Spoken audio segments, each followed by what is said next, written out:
Michael, you are the most informed, most educated, most well-spoken person on the real estate space that I know, and therefore, got to ask you something. We've seen over the past week both Treasury Secretary Bessent and the maestro himself, Donald Trump, saying we have a national housing emergency, a crisis. What does it mean? What the hell are they going to do about this? Hit me.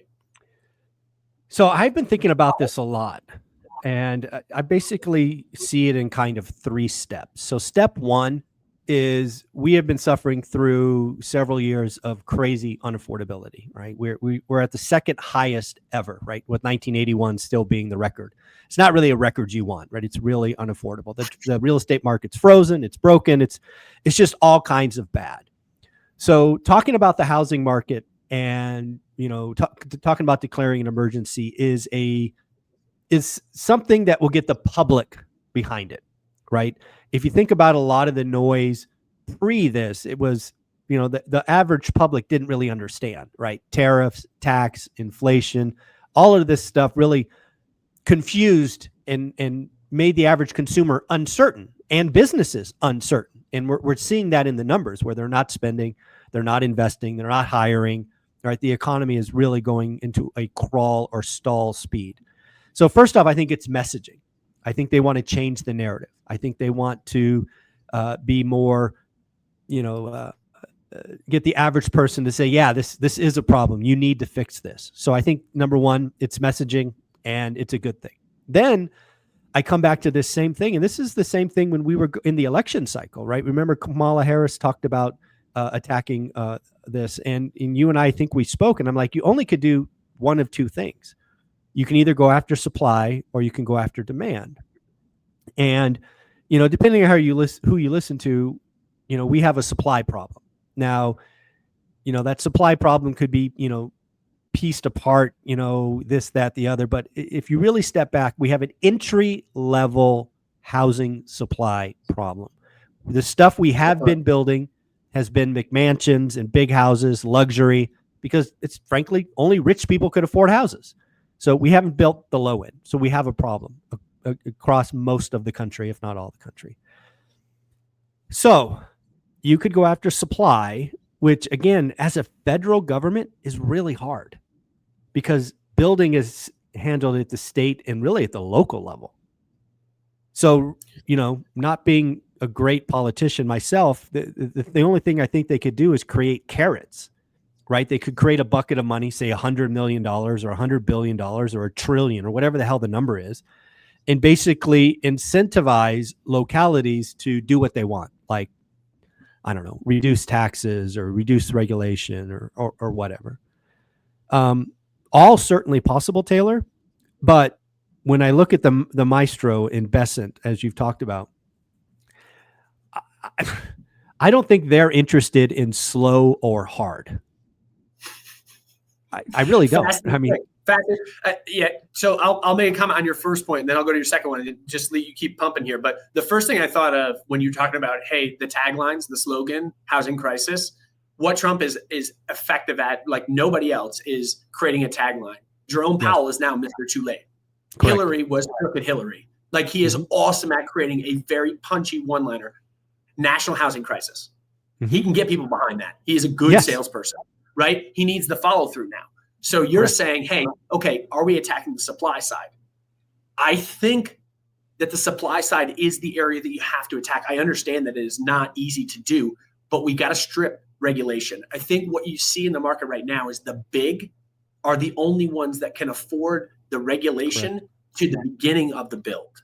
And they need to strip that to let mom and pops come in, the small construction, local people to bid on projects, not have so much red tape. They don't have the lawyers on staff to deal with all the regulatory nonsense and get them to work.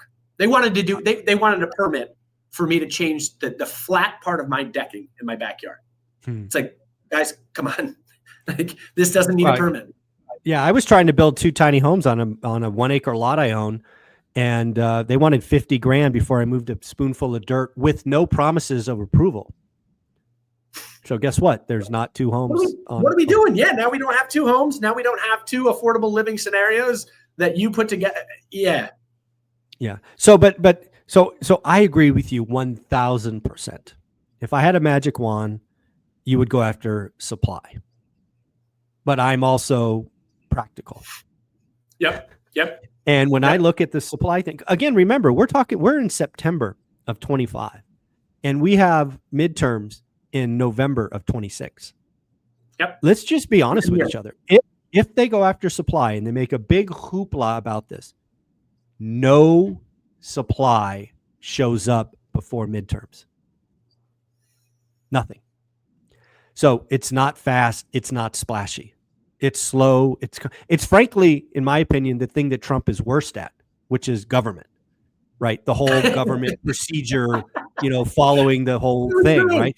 He just wants to go in and break stuff, which is okay. Before we even know if they're legal or not, we might be paying those bad boys back here soon. Yeah, again, I don't mind what he's doing, but when I look at a national housing crisis, I see 0% chance he goes after supply. 0. Okay. Even though it's the right answer. Where's he going? Because he wants speed. He wants splash. He wants sizzle. He wants headlines. Mm-hmm. So he's going to go after demand. Now, demand's really tricky, right? Because I don't know if you remember this, but I think it was President Obama, right? I think it was 2008. He came up with this 8K credit to trying to reinvigorate the housing market. If you bought a home, you got 8K credit on your taxes or something. So again, they could do that again, right? First time home buyers. I mean, I'm just making shit up at this point, right? $10,000 off taxes, 15, 3.5%. Well, you know what? I mean, let's just get wild with this, right? You can get a first time home with 3.5% down. What if the federal government gave you 3.5% back on your taxes? Again, we're still running Fannie and Freddie. What if Fannie and Freddie started issuing 3.99% mortgages? What if, right? There's all kinds of stuff they could go after. And that will be splashy. That will be sizzle. And that will get the housing market cranking. In fact, the housing market is in a depression, right? 4 million transaction, new homes down. In housing is 12 to 16% of the economy. He doesn't fix this soon. We'll definitely be in a recession. So what should they do? Go after supply. What will they do? Go after demand. That's kind of where I've come in on this important topic. Yeah, I think that I would approach it as follows. I would go directly after the banks. The banks right now, the spread that they're carrying over top of the 10-year treasury. So mortgage rates are predicated upon a spread over the 10-year. Right now, that spread is about 2x what it historically has been. And what we've not quite seen 2x, but yes, it's up. Yes. Okay, so it's up 60%, whatever it is. Yeah. It should be mortgage rates, if they follow their historic norm of that spread, they should be about 5.9 right now. On a fixed. I was going to say 5.8, 5.9. Yeah, they should be under 6 right now. Yeah, and I think that becomes more palatable to folks. And I think that it's hard for the bank to justify anything besides for protecting their balance sheet, because what the bank is doing is if they drop interest rates to that 5.9 ballpark, what they're going to see is a wave of refinancing. Oh yeah, of stuff that was booked at 7, now it wants to be held at 5.9 rather, and that's going to hurt their profitability. But the government, this is it's almost like a cartel type thing where no bank is willing to suppress to where historically they have priced mortgages. And so I think some influence there, as opposed to going after Jerome Powell and calling him Mr. Too Late, where when he cuts rates, it doesn't directly impact the 10-year and it doesn't therefore impact the 30-year mortgage rate. Go after the banks instead. And then the other area, yes, good call. Good call. I think that's a very solid call. I mean, just you're absolutely right. Mortgage rates on Friday were 6.29, so they fell 16 basis points on Friday, which was a crazy collapse. But they should be 5.8 as of today. Yep. We got a 10-year at 4.08 or something as of this morning. So yeah, they should be 5.8. And anything sub 6, we've seen it. We have historical precedent. We have 3 times we hit 5.99 on the 10-year in the last 24 months. Transactions pick up almost immediately. Oh, there's such a psychological thing when it comes to that big round number. When you go from 6 to 5, I don't care if it's 5.9999999. It's not 6. Yeah, right. You're right. It's not 6. And then the other thing that I think would be an interesting play is, and I get that this is spending money, but going out and having the Federal Reserve buy mortgage-backed securities, because that's going to suppress some of it. And again, it's spending money. I get it. The good to that is hopefully mortgage rates come in.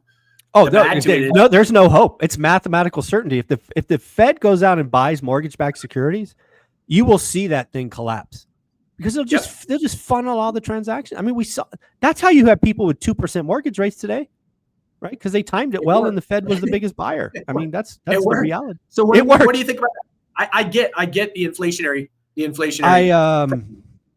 Well, let me I'll answer it truthfully. First off, as an asset heavy owner, I would like nothing better than the Fed coming in and buying mortgage-backed securities because they would add 20 to 25% to my net worth in 18 months. I don't know that that's the right answer. I think we have to be a little bit more focused this time. Maybe it's, first-time home buyers or entry level or below the median. I don't think we need to comp billionaires and millionaires to buy their third, penthouse. Fair. Yeah. Fair. So if we that would be the quickest thing they could possibly do. No, I totally agree. But again, I think we need to be a little smarter.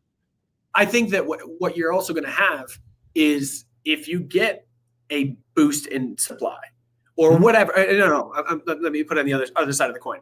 If you have mortgage rates suppressed, what you're going to have is prices going higher too. And I don't know how much more affordable things actually get. No, there will be moments of time where affordability improves and then it will vanish in months. Yeah. This is a regulation thing. This is a over-regulation post 2007, 2008, great financial crisis. That's what this is. We need to go at regulation.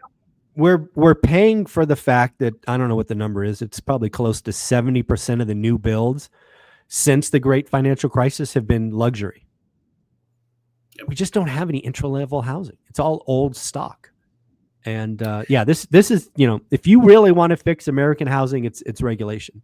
However, government employees are incented on being elected, and election cycles are every 4 years. And I don't like the chances of anybody going after something slow and hard. It's going to be splashy and fast. Agreed. Yeah. Agreed. Yeah. We're going to see where this one goes, but I do like that they're working on it. I do think that this is one important. The massive causes of stress in people's lives and financial stability in people's lives are their ability at 35 years old to buy a home or whatever it is. Couldn't agree more. Taylor, where can people find you? Yeah, find us at Life Goal Investments. We're on both Instagram and on TikTok, daily videos. Yep. If you want education in 60 seconds, you have to tune in to his TikTok or Instagram.